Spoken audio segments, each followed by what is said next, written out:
Dead on the spot naman ang isang lalaki matapos pagbabarilin habang nasa kanyang sasakyan sa Quezon City. Habang isa rin ang nasawi matapos sumalpok ang isang truck sa isang SUV sa Taguig City. Si Denise Osorio sa detalye. Wala nang buhay ang lalaking ito habang nasa loob ng kanyang sasakyan sa Barangay Quirino 2A, Quezon City. Pauwi na sana ang biktima ng harangin ng riding in tandem. Walang ligtas ang lalaki matapos pagbabarilin. Dead on arrival ang biktima dahil sa dami ng bala sa kanyang katawan. Tinutugis na ng QCPD ang mga nakatakas na sospek at inaalam pa ang motibo sa pamamaril.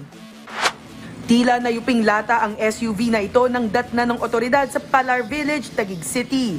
Sinalpok ito ng truck. Damay sa aksidente ang isang motorsiklo at SUV na nabagsakan pa ng isang puno. Dead on the spot ang isang pasahero ng SUV habang sugatan ng truck driver at rider ng motor.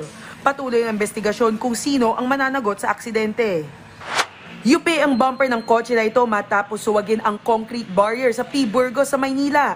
Ayon sa Grab driver, hindi niya napansin ang mga concrete barrier. Sa lakas ng impact, nahilo ang driver. Agad naman dumating ang Manila MDRRMO para bigyan ng paunang lunas ang mga pasahero nito. Denise Osorio para sa Pambansang TV sa Bagong Pilipinas.